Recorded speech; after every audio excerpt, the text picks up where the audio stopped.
về nhà mới bạn nuôi ngoan nha. Không có tìm thấy nụ sao nhỉ? Đi bo nữa.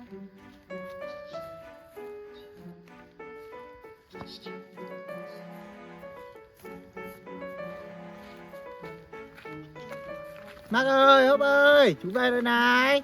Hốp ơi, chú về rồi này.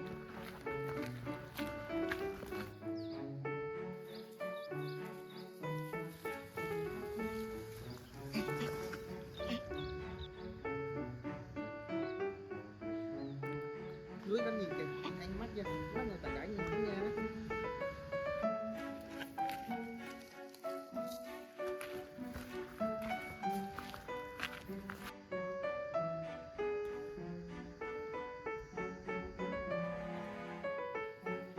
Đây xong rồi cả cá này.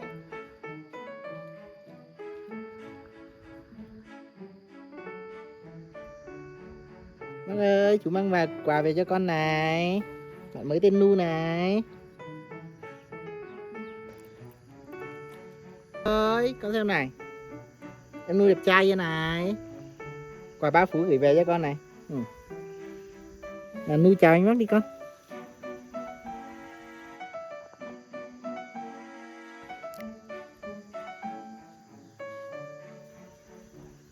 Bác ơi, con ra sân chơi với em Nu nha. À, Hốt có ngồi đây chơi hả? Bác ơi, con coi bạn mới này. Bạn này tên Nu này. Chú bế con ra làm quen bạn nha. Đây chú bế con. Rồi. Em Húc làm quen với bạn Nu đi. Rồi, hai đứa làm quen nhau này. Này, đây là Hốp này. Hốp và Nu nhỉ?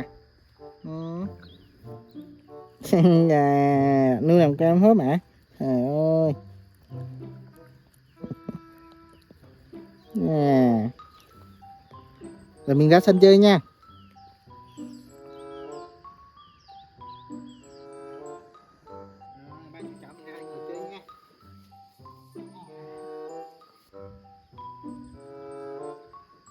Ơi, con xuống chơi bạn mới nào. Đây, xuống đây nào, xuống đây.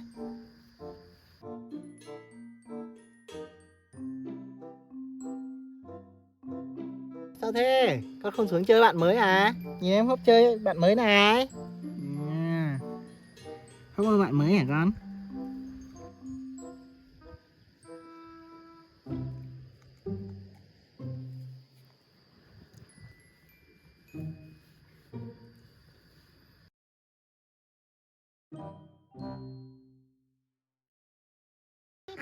Ơi, xuống chơi này con.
tít tít tít tít tít.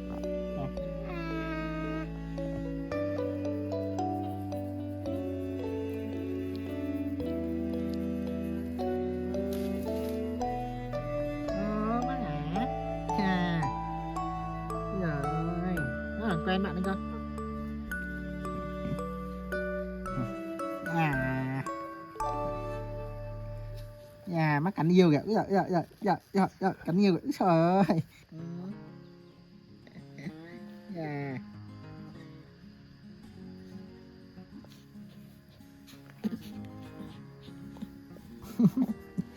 Mắt cắn nhiều bạn đấy hả? Rồi. Có chơi bạn mới con.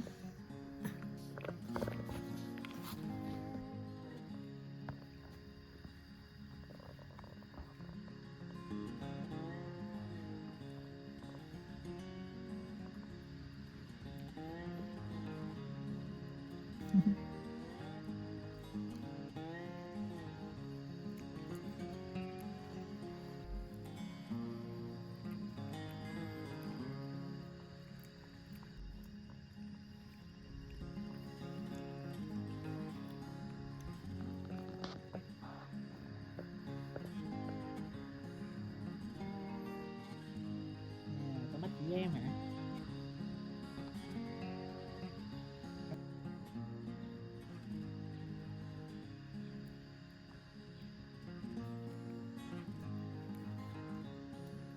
Nhà anh mắc giỏi nha. Bắt chỉ em luôn này.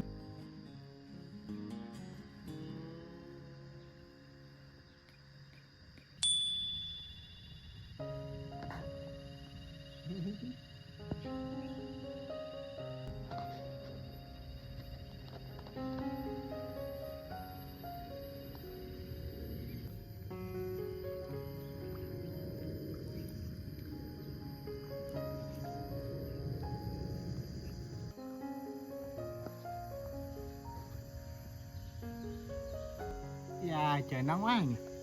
Chú với ba đứa vào nhà chơi nha.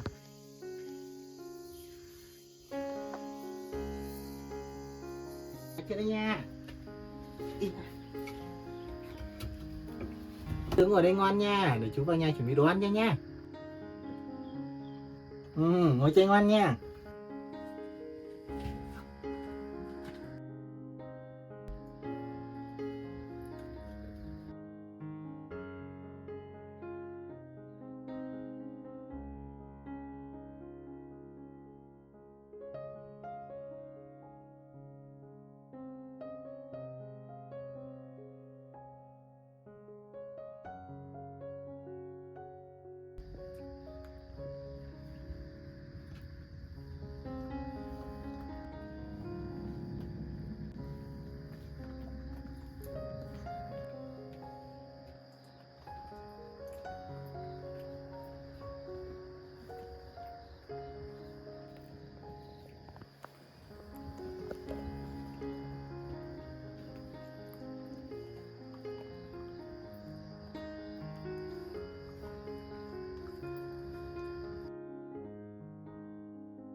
Nó ơi, bánh kẹo này này.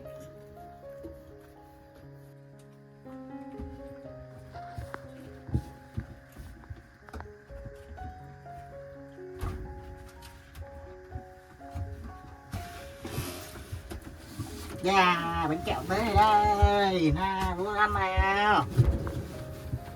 Con như này. À, chú để đây cho ba đứa cùng ăn nha. Rồi, mắc ngồi xuống này. À, nào, ngồi dịch đây nào, ngồi dịch nào. Nó mắc nhường các em hả?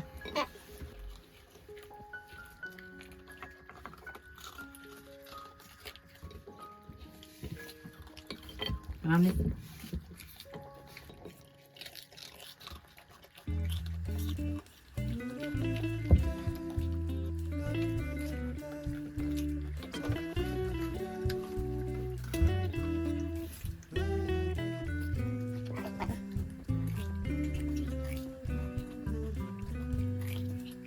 Chúng mang cả bánh nữa cơ mà. Đây này.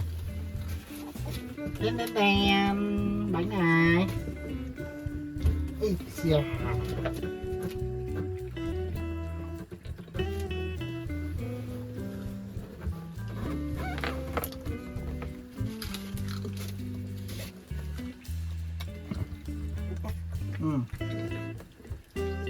Martin ngồi bọc chủ ăn đó hả?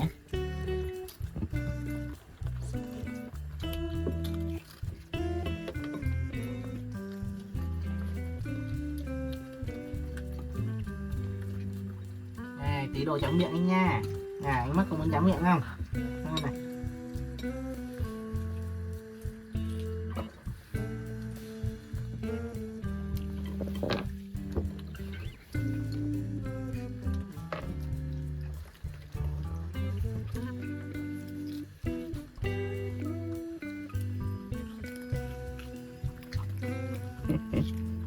À, ngon không ngon?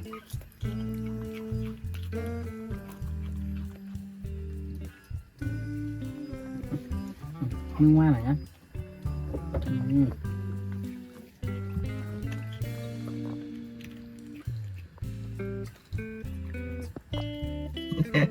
Rồi nuôi rồi. Rồi.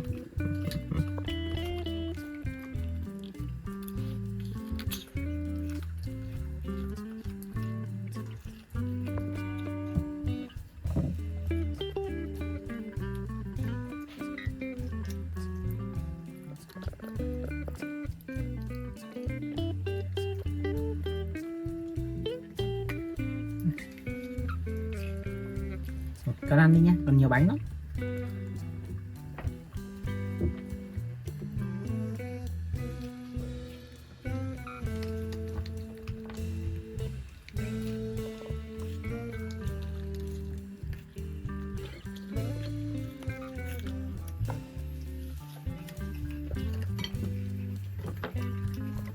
Ăn luôn.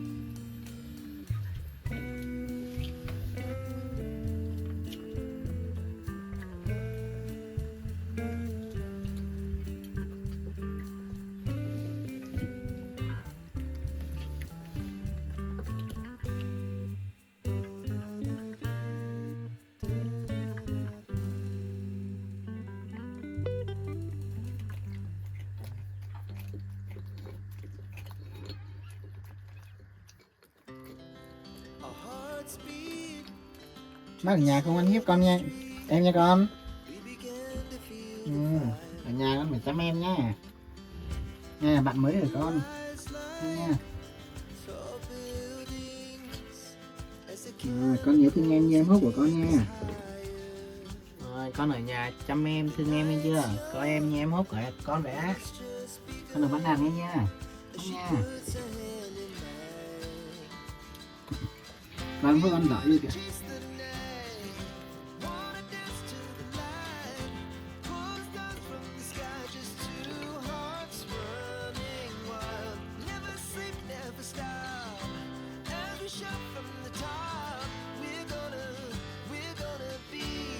Ăn nè. Này hả? Đầy này hả?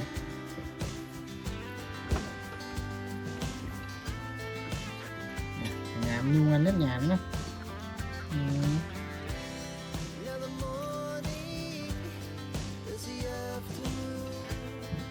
Ăn coi em hút người ăn này. Rồi, đợi đi kìa. Hút ăn đợi đi kìa. Rồi.